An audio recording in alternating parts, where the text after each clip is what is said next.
Eu só vou pincelar sobre o texto, porque o que Deus quer que eu pregue hoje aqui é diferente.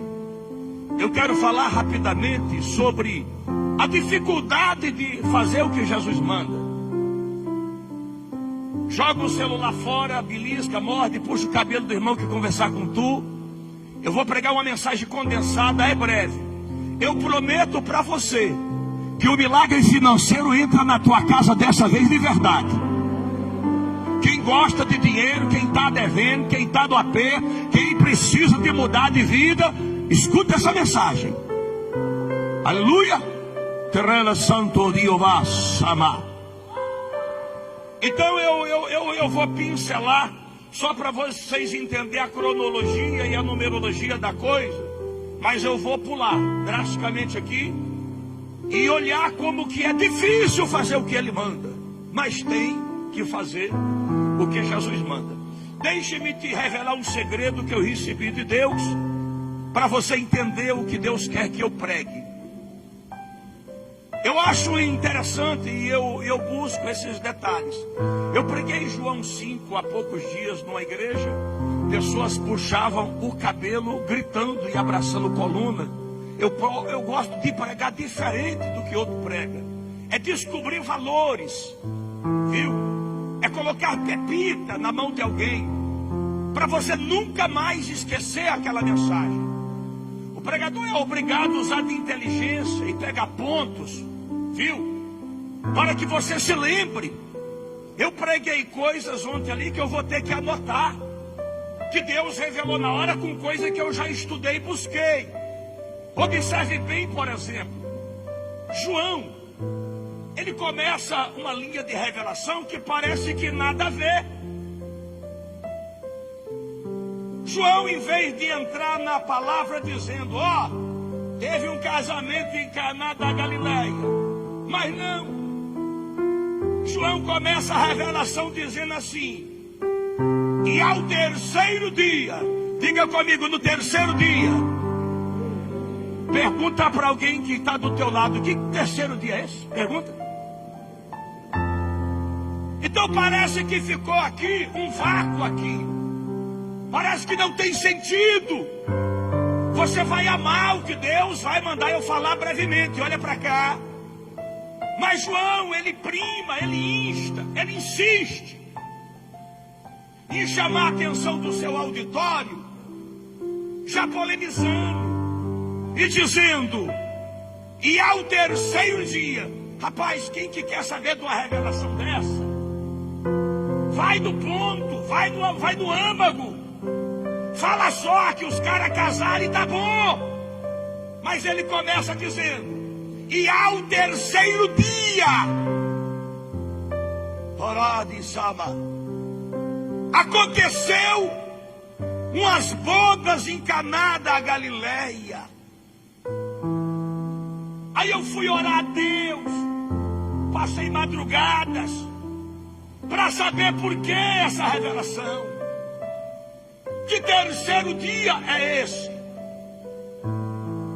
E aí eu entendi de Deus, depois de algumas noites sem dormir, é que todo judeu nato, é que todo judeu legítimo compra, vende, negocia e serve a Deus e crê na Bíblia, só obedecendo a cronologia e a ordem numerológica. Todo judeu tem o costume de trabalhar marcando data e usando a cronologia.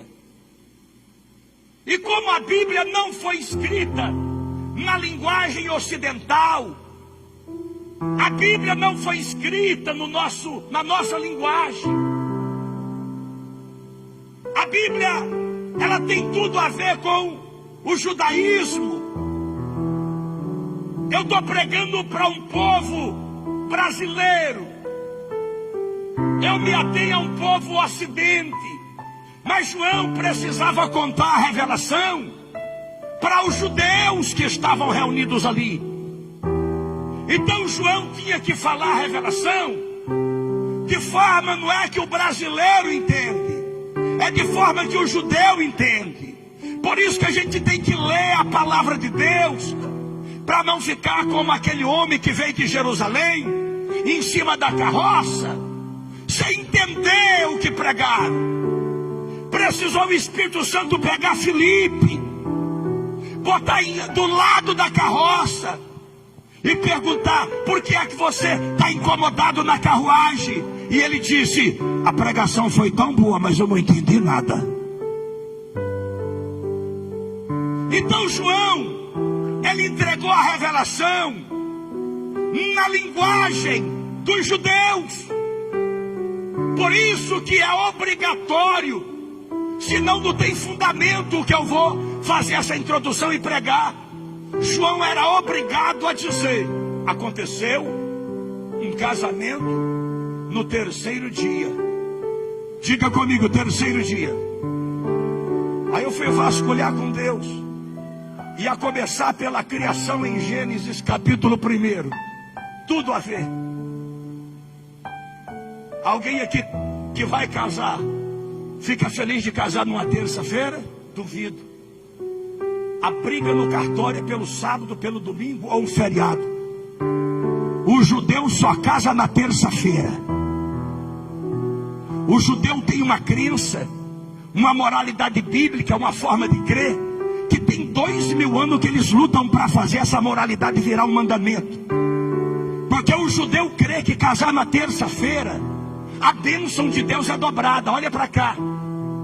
No primeiro dia que Deus criou alguma coisa, começou a criação. Quando ele criou, ele olhou e disse: é bom o que eu fiz. No segundo dia, quando Deus na segunda-feira criou novamente, ele disse uma vez, diga comigo, uma vez: é bom o que eu fiz. Mas na terça-feira é o único dia da criação dos 6 dias que Deus disse 2 vezes: é bom o que eu fiz. Então o judeu acredita que contrair o matrimônio, que se casar na terça-feira, estou profetizando, hein? A bênção de Deus no casamento vai ser dobrada.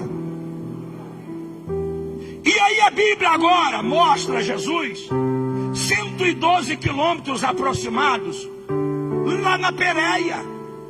Também era 3 dias de caminhada. E Jesus foi convidado para ir naquela festa. E eu vou entrar num assunto que eu não preguei ontem. E quando Jesus chega na festa, havia a cozinha, a sala dos nobres e a sala dos pobres. Viu? Eu vou provocar igual ontem. Fala para quem está do teu lado: fica triste não, Jesus gosta de pobre. Fala. Jesus escolheu a sala dos pobres, e eles começaram a servir o vinho da sala dos nobres para cá. Só que eu preciso dizer pelo menos isso para entrar na mensagem, para você não esquecer. Quando alguém ia se casar naqueles dias, a primeira preocupação do casal não era com o ambiente, até porque a maioria dos casamentos era feita em casa. A preocupação do casal não era em mandar convite dizendo qual o tipo de presente.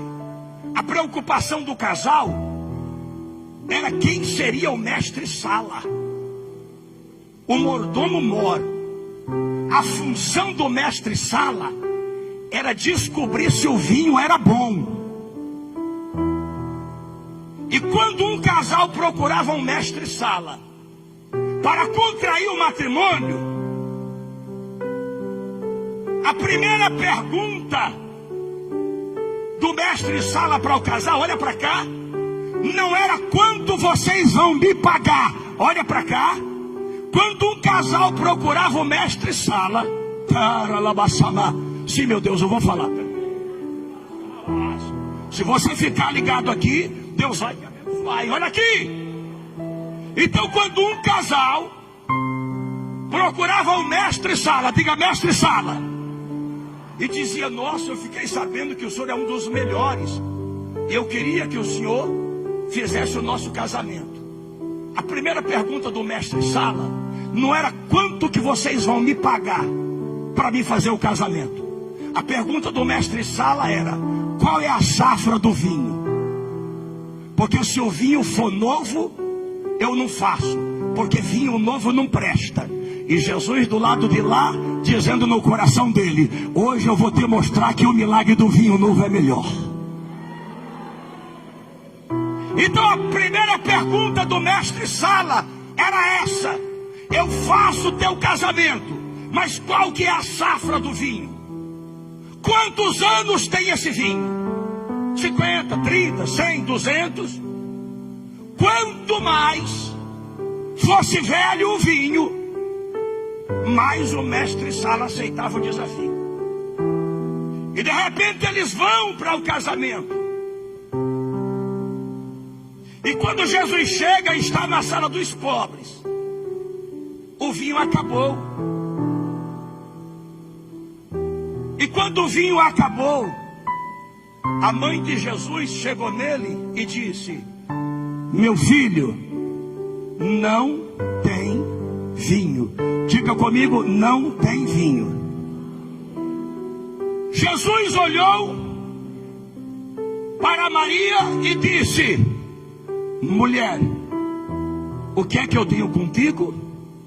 Eu estava pregando num congresso muito grande e vi um pregador famoso do Brasil dizendo que mulher é um pronome de tratamento que usa para mãe ou mulheres casadas, que é tipo um carinho para com a ala feminina. Isso é falta de entender Bíblia, não é isso. Quando Jesus olhou para sua mãe e disse: mulher, já pensou?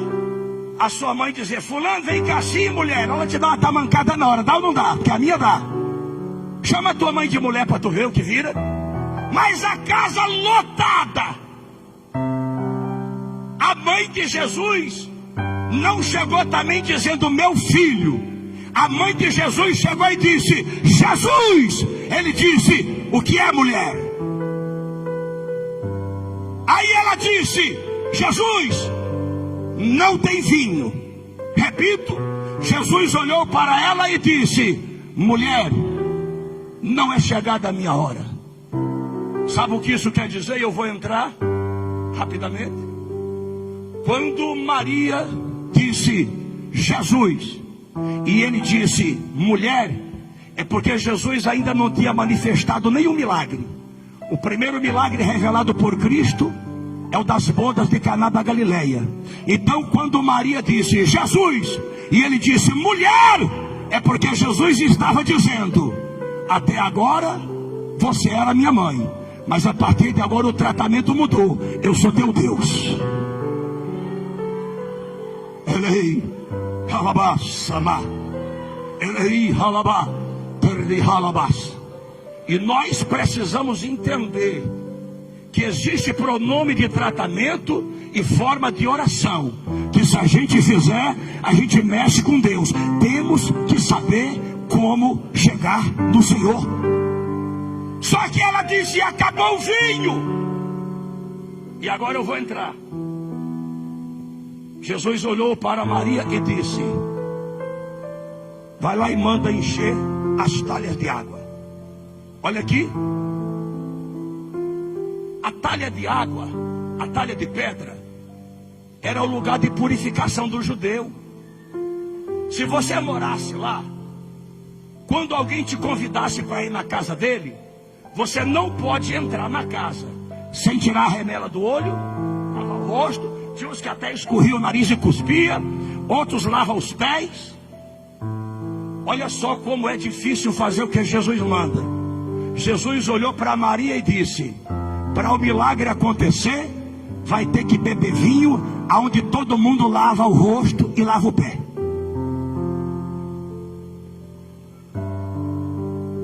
Pergunta para quem está do teu lado: você beberia uma bebida com remela de zóia onde alguém lavou o pé? Agora responde para ele, é por isso que você não recebe. Tem que beber, tem que fazer tudo o que ele mandar. Se você concorda, levante a mão, abra a boca, adore, exalte e glorifica o nome dele. E é isso que eu vou pregar, eu vou entrar. Fazer o que Jesus manda é difícil. Se você pegar os pesos e medidas bíblicos das mentretas, cada um aí de 40, de 70 a 120 litros de água. Então eu tenho direito nos pesos e medidas bíblicos de dizer que ia 700 litros de água para encher aquelas talhas. Escute, se você pegar a história, você há de convir comigo que o balde, diga o balde, ele não pegava mais do que 15 litros de água.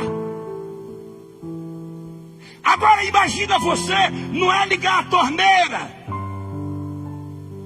Olha só como é difícil. Para receber o milagre de Jesus, tem que fazer cada coisa que ele manda. Imagina você, quantos baldes teria que tirar? 700 litros de água. Se cada balde tinha 15 litros, Jesus me trouxe aqui para dizer, parece que não vai dar, parece que não vai conseguir, mas eu estou vendo, eu vou te ajudar, eu vou te dar vitória.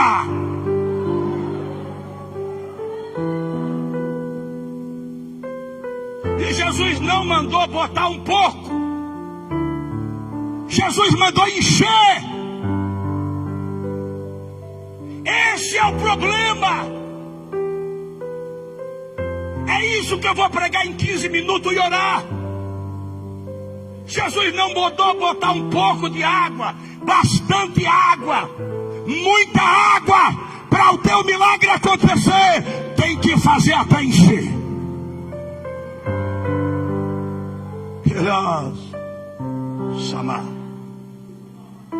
Aí quando encheram as talhas de pedra, a parte mais difícil, Maria falou para os serviçais, os empregados, para ir servir primeiro quem? O mestre-sala. Eu poderia mudar o que vou entrar agora de 15 minutos. Sabe qual que é o nosso problema? Primeiro ir no mestre-sala e deixar o mestre Jesus para depois. Tem gente que primeiro vai no médico e ele fala, é câncer. A pessoa quase morre. Você tem que procurar o médico é depois que Jesus te curar às vezes. Você tem que procurar o médico depois para dizer que o vinho de Jesus é melhor. Ele fez o teu milagre. Você tem que acreditar no que Jesus mandou você fazer. O mestre da área é depois. Mas Maria mandou levar para o mestre-sala. Ela não é como alguém confiar primeiro no resultado do exame. Aí depois vem aqui, ora por mim, pastor Paulo, porque o médico falou. Você tem que acreditar no que Jesus falou. Aí quando levaram o vinho para o mestre-sala, que não trabalhava com vinho novo, era só vinho safra antigo, o mestre-sala experimentou o vinho e disse, engraçado, todo casamento que eu faço, primeiro dá o vinho velho, depois dá o vinho novo. Eu vim aqui, vocês encheram a nossa barriga de um vinho novo e deixou o vinho velho para depois. Alguém disse, não, esse vinho é novo, é porque do jeito de Jesus é melhor. O que Jesus faz do jeito dele é melhor, é mais gostoso.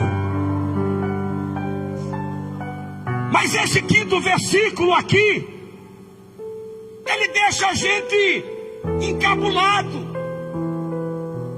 Eu acho que Maria não pensou para revelar isso. Ela deveria dizer, faz alguma coisa que ele mandar. Faz um monte de coisa que ele mandar. Tem hora que me dá raiva de Maria. Ela fala aqui, você quer ver milagre acontecer? Quero. Faz tudo o que ele mandar, é tudo. Aí Isaías revela no capítulo 55:8: os vossos pensamentos não são meus pensamentos, e os meus caminhos não são os caminhos de vocês. Eu vim conversando com o pastor Sebastião no carro, e ele falando sobre Jeremias na casa do oleiro. Ontem nós pregamos na linda e poderosa igreja que o pastor Dono dirige, e mostramos na Bíblia sobre Samuel com a botija cheia de azeite. Às vezes nós estamos cheios de óleo, mas não entendemos. Deus manda fazer e dá errado. Samuel na casa de Jessé dizendo: acabaram-se os mancebos. Agora Deus está me falando de Jeremias. Deus pegou Jeremias e foi na casa do oleiro. O vaso se quebrou na mão do oleiro, e Jeremias olhava e dizia: nunca mais vai prestar para nada. E Deus olhava para Jeremias e dizia: engano teu, eu estou trabalhando, eu estou quebrando, mas vai virar um vaso melhor do que era. Então a nossa natureza humana, amados, ela não foi moldada para entender Deus.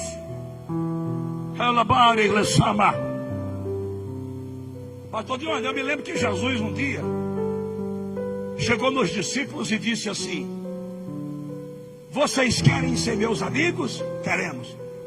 Agora eu estou conjecturando. É jejuar 30 dias, é ficar no monte 60 dias, é orar 24 horas por dia. Jesus disse: não, para ser meu amigo não precisa nem orar muito não, é só fazer o que eu mando. Vós sereis meus amigos se fizerem o que eu mando. Só que o Dr. Lucas joga um balde de água gelada na fé dos 12, porque eles começaram a fazer o que Jesus manda e o milagre não acontecia. Aí marcaram a reunião extraordinária e disseram: ai Senhor, a tua palavra diz em Números 23 que o Senhor não é homem para que minta. A gente está fazendo o que o Senhor manda e continua na prova. Jesus disse: não, quando vocês fizerem tudo o que eu mando, em vez de ficar se achando, diga: eu sou um servo inútil, só fiz o que ele mandou, a partir de agora eu vou fazer até o que ele não tem mandado. Aleluia. Só que fazer o que Jesus manda é problema. Alas, Samar. Jesus manda os meninos entrar no barco e disse: daqui a pouco eu vou, e não foi. Tem hora que parece que não foi Deus que mandou. Jesus disse: eu vou atender a multidão. Jesus demorava meia hora para atender um doente, rapaz. Jesus não é igual eu não, que sai correndo. Jesus disse: depois que eu terminar de pregar. Jesus pregava 3 dias, rapaz. Os caras estavam quase morrendo. Eu acho que foi Pedro que disse lá e disse: Jesus, Bíblia não mata a fome não. A gente está há 3 dias aqui só ouvindo Bíblia, o povo está com fome. Tem gente que acha que eu prego muito. Jesus pregava 3 dias. Aí Jesus chega de nós e fala: entra num barco, vai no meio do mar. Quando eu acabar de pregar e atender a multidão, aí eu vou no monte orar. Quando eu pregar, atender a multidão e orar. Irmão, Jesus orava até sair sangue. Belisca quem está do teu lado e diga: continua fazendo mesmo que você está sofrendo. Aí os meninos entraram no barco e foram. E Jesus não foi, mas ele disse que ia. Fazer o que Jesus manda é viver perseguido. Veio uma tempestade. Se os meninos não tivessem obedecido, ficado na zona de conforto, fazer o que Deus manda é enfrentar a tempestade, é pensar que vai morrer e olhar de um lado e de outro e dizer: mandou fazer e não veio.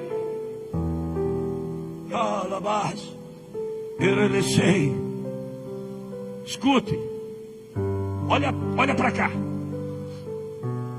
Olha o que é que a Bíblia revela em Mateus 13.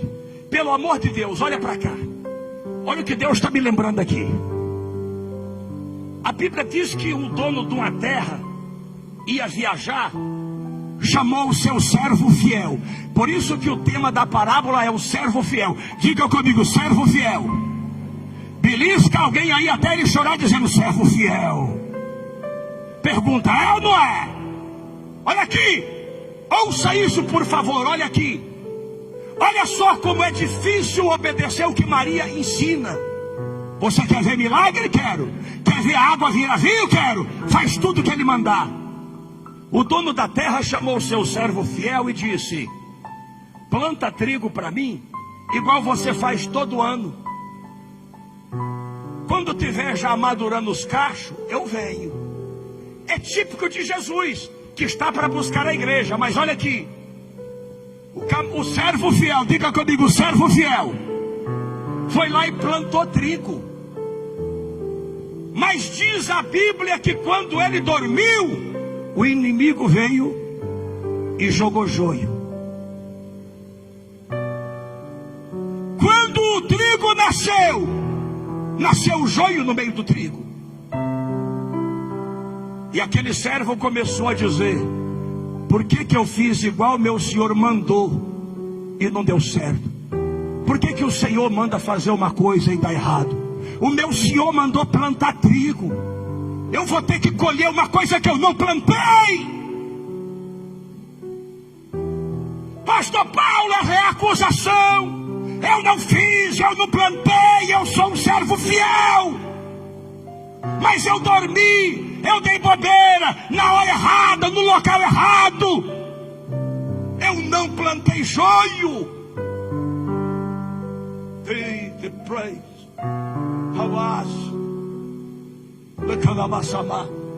Eu queria pregar avivamento aqui hoje, como eu preguei ontem, mas o Espírito Santo me incomodou na tarde de hoje.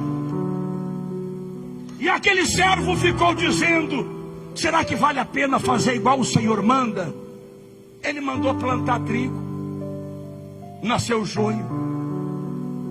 O que é que eu vou falar para o meu senhor quando ele voltar? Eu fiz do jeito que o senhor mandou e deu tudo errado. Fazer o que o senhor manda não é fácil. Quando o senhor daquele servo chegou, sabe o que é que deixa eu preocupado? Tem que ter muita moral com Deus para fazer a pergunta que aquele rapaz fez. A Bíblia diz que aquele moço olhou para o seu senhor e disse: meu senhor, sim, o senhor sabe que eu sou fiel.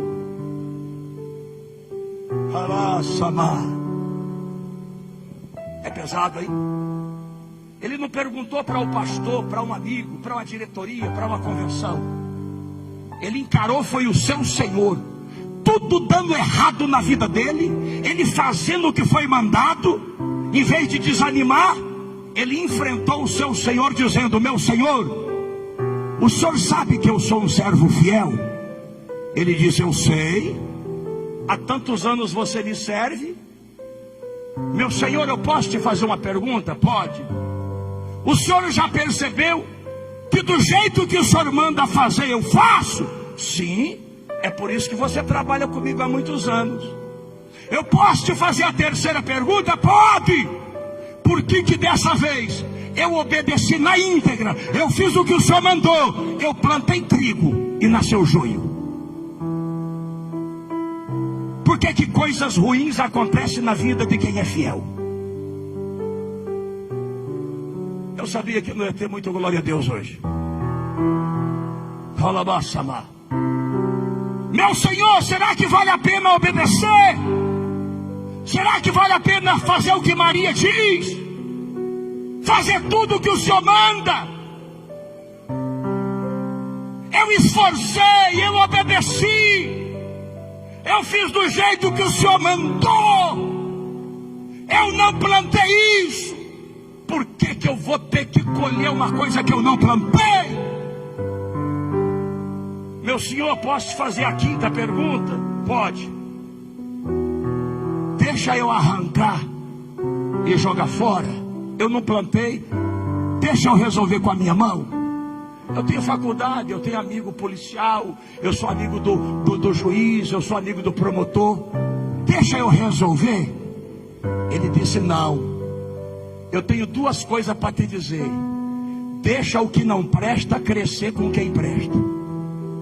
Não se preocupe com quem não presta estar crescendo do teu lado. Deixe o joio crescer no meio do trigo. Eita, agora eu vou falar, hein?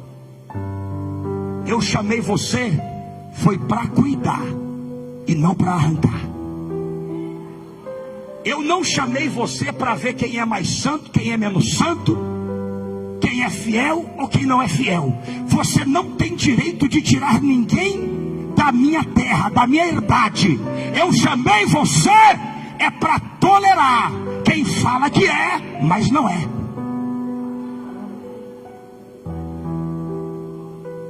Eu não te chamei para trabalhar para mim, para selecionar. O teu dom é plantar e cuidar. O único que tem direito de tirar o joio e lançar no fogo sou eu. Se você quer continuar trabalhando para mim, planta, cuida. Eu não te chamei, porque o joio é muito parecido com o trigo. Uma hora dessa você ofende uma adolescente, a mãe dela também sai da igreja com ela. Uma hora você ofende a filha de um pastor, ele sai também da igreja com a família dele. Uma hora você ofende um filho de uma família, a igreja vai perder uma família.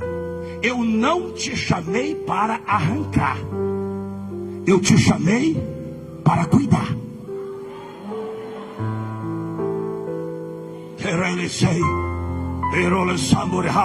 Quem pode levantar a mão e dar glórias ao nome do Senhor? Isso é antigo.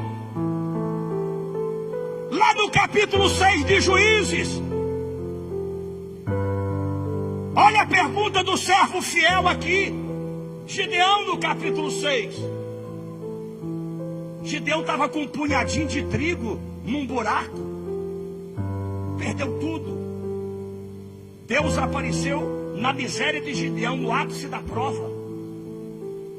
E Deus está falando com alguém aqui que está perdendo, que está num buraco, que tudo está dando errado.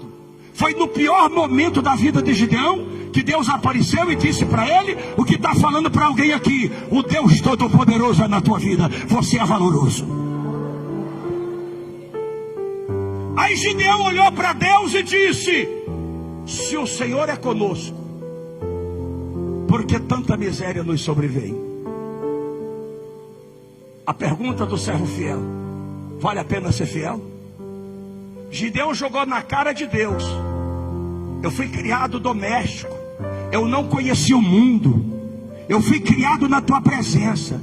Será que vale a pena um jovem ficar na tua casa? Eu fui criado na tua presença. Os meus pais me ensinaram que o Senhor mandou pão do céu, e que se o jovem ficar na igreja, vai ter um futuro de bênção. Eu fui criado na igreja, e por que tudo isso me aconteceu? Tem alguém aqui fazendo essa pergunta? Tem alguém aqui achando que não valeu a pena fazer o que o Senhor manda? Casou na igreja, está sofrendo. Gastou tua vida na igreja, está num buraco. Serviu a Deus desde, está no período de perca. Gideão olhava para Deus e dizia: eu queria que o Senhor falasse que eu sou valoroso é quando eu tinha família. O Senhor não sabe que aqui no Oriente, no meio dos judeus, uma pessoa que perde família não tem valor? O Senhor não sabe que até na igreja, quem já teve problema de família não tem valor? O Senhor tinha que chegar em mim quando eu tinha família, quando eu tinha trigo, e falar que o Senhor é comigo. O Senhor espera eu perder a família, ficar pobre, dentro de um buraco, para dizer que eu tenho valor, me chamar de valoroso.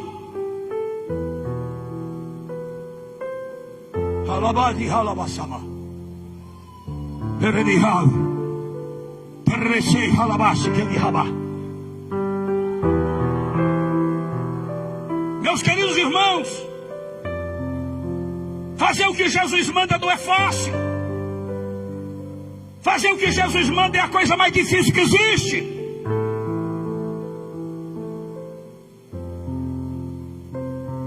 O Senhor falou para Moisés: eu vou te colocar por Deus no Egito e o teu irmão Arão por profeta. Vai lá. Não deu certo. Faraó pegou Israel e começou a bater e judiar por causa de uma mensagem, de uma pregação. Aí Moisés volta desanimado. Deus apareceu no caminho e disse: não é obra de